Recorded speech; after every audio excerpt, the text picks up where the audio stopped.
इंशाल्लाह जब अब मैं पाकिस्तान आई तो आपको ज़रूर खिलाऊंगी। तब तक के लिए मैं आपको रेसिपी बता देती हूँ। अस्सलाम वालेकुम, क्या हाल है? उम्मीद है कि आप सब खैरियत के साथ होंगे और आप सबका रमज़ान भी बहुत अच्छे से गुजर रहा होगा। लास्ट वीडियो में मैंने अपनी रेसिपी शेयर की थी चिकन स्टेक की, तो सब यही कहने लगे कि आपने कंप्लीट रेसिपी नहीं बताई। तो इस वीडियो में मैं आपके साथ ये कंप्लीट रेसिपी शेयर कर रही हूँ। मेरी सिस्टर इन लॉ हैं साइमा भाभी, वो यही कहने लगी कि आपने कभी हमें तो ऐसा स्टेक बना के नहीं खिलाया। तो मैंने कहा चले इंशाल्लाह जब अब मैं पाकिस्तान आई तो आपको ज़रूर खिलाऊंगी। तब तक के लिए मैं आपको रेसिपी बता देती हूँ, तो आप खुद ट्राई करिएगा। बस सिंपल से 2-3 स्टेप होते हैं जो आपको फॉलो करने होते हैं। हाँ, बर्तन थोड़े ज़्यादा आपके गंदे हो जाते हैं। तो सबसे पहले मैश पोटैटो से स्टार्ट कर लेते हैं। मैश पोटैटो के लिए मैंने 3 आलू लिए थे और इसको अच्छे से बॉईल किया था और उनको अच्छे से मैश कर लिया था।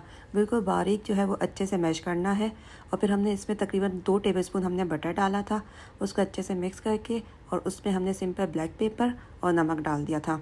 ब्लैक पेपर आप 1 टेबलस्पून डाल दें और नमक आप अपने हस्बे जायका डाल दें, क्योंकि थोड़ा कम रखिएगा क्योंकि हमने हर चीज़ में थोड़ा थोड़ा नमक ऐड करना होगा, तो इसलिए जो है वो थोड़ा सा मतलब के हिसाब से ही डालिएगा। चीज़ जो है वो ऑप्शनल है, अगर आपको नहीं डालनी तो आप ना भी डालें, उसके बगैर भी बहुत ही मज़े का बनेगा। इसको जो है वो लो फ्लेम पे रखते हैं जब तक हम अपनी दूसरी चीज़ें बनाएंगे, तो ये भी साथ में बनता रहेगा। अब एक और पैन में जो है वो हम अपनी वाइट सॉस रेडी कर लेंगे, जिसमें हम मशरूम भी डालेंगे। और इसमें जो है वो हमने ऑयल लिया है तकरीबन 2 टेबलस्पून, और 2 टेबलस्पून ही आप बटर ले लें। जब बटर अच्छे से मेल्ट हो जाए तो आपने इसमें जो है वो 2 टेबलस्पून के करीब जो है वो मैदा ऐड कर लेना है। मैदे को अच्छे से मिक्स करें और उसमें जो है वो दूध डाल दें। दूध भी तकरीबन आप 1.5 कप या 2 कप आप ले लें, जितनी आपकी क्वांटिटी हो। और आप विस्क की मदद से इसको अच्छे से मिक्स करें ताकि इसमें लम्स ना बने। और ये मैंने इसमें मशरूम ऐड कर लिए हैं, मेरे पास कैन वाले मशरूम थे। अगर आपके पास फ्रेश मशरूम है तो आप वो भी ऐड कर सकते हैं। और इसमें भी हमने ब्लैक पेपर, सॉल्ट और चिली फ्लेक्स ऐड करना है।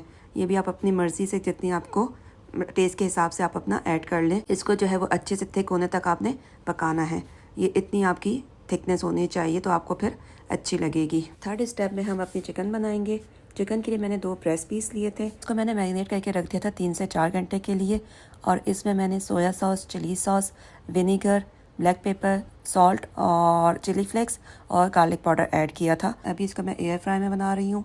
एयर फ्राई में भी आप बहुत आराम से इसको बना सकते हैं। 200 डिग्री सेंटीग्रेड पर मैंने इसको तकरीबन 13 से 14 मिनट बनने के लिए रखा था। अब जी ये हमारा है लास्ट स्टेप। इसमें भी हम अपनी वेजिस रेडी कर लेते हैं। वेजिस के लिए भी मैंने थोड़ा सा बटर डाला है पैन के अंदर, और फिर मेरे पास ये फ्रोज़न वेजिस का पैकेट था, मैंने ये यूज़ की है। अगर आप चाहें तो इसी तरह फ्रेश वेजिस भी आप यूज़ कर सकते हैं। आप कैप्सिकम, कैरेट्स और मटर वगैरह जो भी होता है आपके पास, वो आप इस तरह से बना सकते हैं। इसमें भी सीजनिंग के लिए मैंने जस्ट ब्लैक पेपर और सॉल्ट ऐड किया है। जो भी आपके पास फ्रेश वेजिटेबल्स हो आप उसमें डालें, तो ये बहुत ही अच्छी से आपकी 2 साइड लाइन तैयार हो जाएंगी, एक मैश पोटैटोज़ की और एक वेजीज़ की। आप चाहें तो इनको राइस के साथ भी सर्व कर सकते हैं, या आपके अपने ऊपर है कि आप जिस तरह से भी स्टेक को खाना चाहें। लेकिन मेरा ये सिंपल सा होता है तो ये बहुत ही मज़े का और आराम से बन जाता है। तो जी अब हमारी सारी चीज़ें रेडी हो गई हैं। अब हम इसको सर्व करते हैं और ये हम इस तरह प्लेट में स्टेक निकाल देंगे और साइड में थोड़ी सी अपनी वेजीज डाल देंगे, थोड़ा सा मैश पोटैटोज़ डाल देंगे और ऊपर जी हम मज़े की सॉस डाल देंगे। तो जी ये हमारा मज़ेदार चिकन स्टेक रेडी हो गया है। आप लोग भी ज़रूर ट्राई करिएगा। बहुत ही सिंपल सी रेसिपी है, तो मैंने कहा आप लोगों के साथ भी शेयर करूं। अभी रमज़ान में आज के सब डिफरेंट चीज़ें ट्राई कर रहे हैं, तो आगे भी मैं आप लोगों के साथ अपनी डिफरेंट रेसिपी शेयर करूँगी। अगर आप लोगों को रेसिपी अच्छी लगी है तो वीडियो को लाइक एंड शेयर ज़रूर करिएगा, और मज़ीद इस तरह की डिफरेंट रेसिपीज़ देखने के लिए चैनल को ज़रूर सब्सक्राइब करिएगा। मिलते हैं फिर किसी नेक्स्ट वीडियो में, तब तक के लिए अल्लाह हाफिज़।